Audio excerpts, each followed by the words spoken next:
Welcome back to the One Stop Dragon Shop Workshop, where we give you the tools to unleash your creativity and flourish. I am Lady V. I'm Alice Brown, and this is Mystic. And if you're wondering about her backstory, check out the video previous to this one. Yes. So today we are going over the advantages and disadvantages of self-publishing versus a traditional publisher.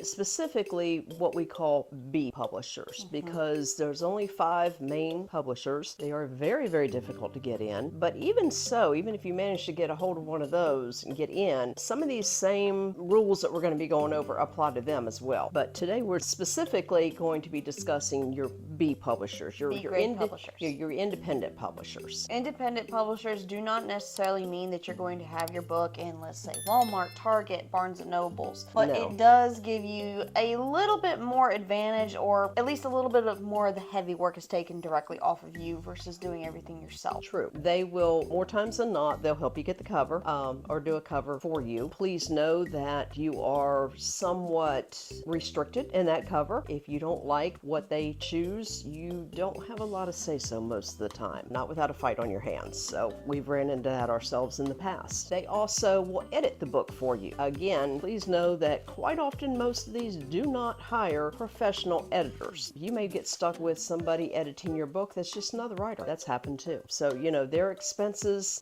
your B-grade publishers cannot afford a lot of expenses like your top publishers can, and so they quite often cut corners. This is going to come back to haunt you as a writer, because ultimately your readers will blame you for any mistakes. I will say, going back to the whole editor process that I have experienced with B-grade publishers that I do not like, is most of the time, yes, they're editing your book, but they're also not necessarily fully just editing it for grammatical errors, but they're wanting to rewrite it to how they think things sound better. So it would actually be more in their style of writing, because they themselves are already an author. We've ran into that problem ourselves, because we've used programs for years to catch grammatical errors, and so I know without a shadow of a doubt when I turn a book in, when we were with small-time publishers, that there was virtually nothing in there for them to catch, and yet it would come back with all these corrections, and I'm like, what in the world? And it would end up being transformed to where it didn't sound like us writing. Yeah. Now, not all the time does this happen. Sometimes you can get somebody who is hired strictly as an editor, a grammatical editor. But if you have a company that has mostly authors working for these areas, for these departments such as cover and editing, you're going to have their personal style be bled into yours. The other thing that to please be very, very careful on is a lot of your B-rated publishers are what I call the Wild West. There's very little laws stopping them from doing anything. And so while I know there's some good ones out there, there's also some very bad ones out there. And we have ran into 3 ourselves in the past. After 3 times we've been burned, and I don't want another thing to do with a small-time publisher, but I understand people just getting into writing and wanting some help in those areas. I understand why they do it. One thing to be very aware of is please read over your contract very, very carefully, because they can sneak things in there that you just take for granted, and oh, okay, it's no big deal, but it could come back to haunt you very easily. Well, something else that you might be sitting here asking yourself watching this video, what are some of the things that you need to be concerned with some of these B-grade publishers and, no laws and anything in it? One of the things that we ran into numerous times, actually, with all of them, were you'd be in the process of writing your book, you're working with your editor on the side as you're getting the book done and everything, and they're feeding the company's favorite authors your ideas. I don't agree with that. No. Something else that you will run into problems with a small-time publisher is Amazon, Barnes & Nobles, all these Smashwords,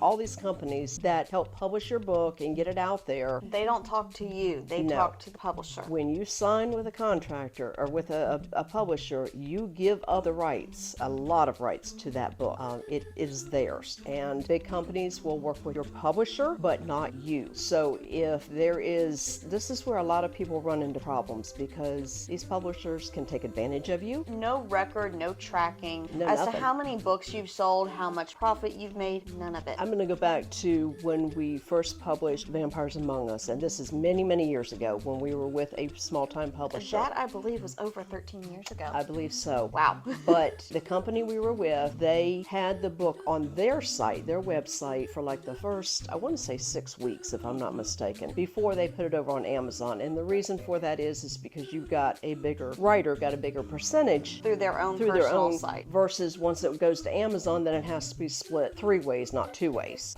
So that was their reasoning. Well, Vampires Among Us hit #1 on their site for several weeks. We were on the top 10 for a couple months. When I got my first royalty check, now being on #1 on the site, you would think, oh yeah, you're going to hit it Doing good. That royalty check was $30. Wow, wow, wow. Yes, and I knew then we were in trouble.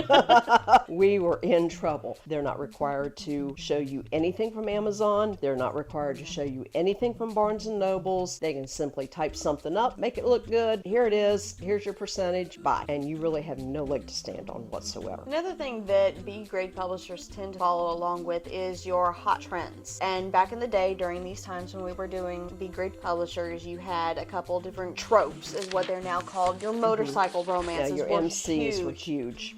And of course, that's just not really something that we're into. We were pressured into writing We were that, pressured, though, big yes. time. When you get with a B-grade publisher, they're going to want to have their authors write what is trending, what is hot, and not necessarily write what the author specializes in. There was one at the time that did wonderful with sci-fi romance, and she flew with it for years. And I can remember the head of the publisher talking to her, saying, you need to diversify, write what is trending, you need to get out of just this. And thankfully that author put her foot down, and she's like, no, this is what I'm comfortable with, this is what my fans are reading, I'm sticking with what I'm doing. And she continued, and she ended up leaving the publishing house because she was tired of being pressured. But she to this day still has a great fan base, and as far as I know, she's still writing sci-fi. That's just what she's comfortable with, and there's nothing wrong with finding a genre or trope that you're comfortable with and writing that through. No, I think if you're comfortable with it, I think it ends up making the story even better because you are comfortable with it. I one time talked with a self-publishing author, and they said that they aspire to write in every subgenre of romance. Now, if you want to look up the umbrella for romance and all the subgenres, honey, That is a ton. There's a lot of them out there. you're going to go down a rabbit hole that you may never come out of.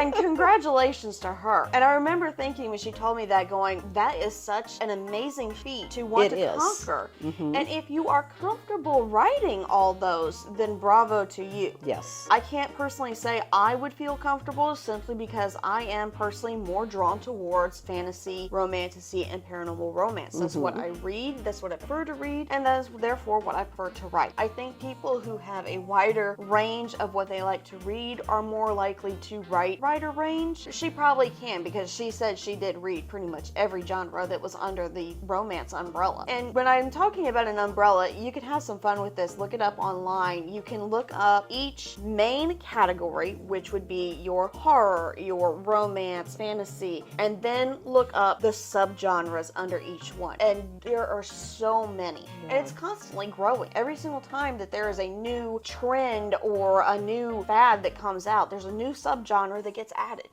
So take some time to look that up. That is quite fun. Okay, so to wrap this up, please know that any advertising for your book, whether you're going to do this on your own as an indie publisher or you're going through a B publisher, is up to you. Your B publishers do very, very little advertising for you at all, if any. There's a lot of them that don't even do any at all. Because they have so many authors under them Exactly. that it's really hard for them to I was do going to say, that. if they do anything, they're advertising the publishing house as a whole. And they may which do an really advertisement doesn't. of who all is releasing. Quite often they'll batch a lot of people when they're releasing a new book. So let's say you have 3 authors that are releasing on Tuesday, on the second Tuesday of the upcoming month. They're going to do an advertisement for all those books and all those authors that are releasing on that they'll day. do that, but by and far, most of the footwork is still going to be on you. However, please remember that once you go through a publisher, publisher, every single sale that you make, they get a percentage of. Now, when you are looking into advertising, there are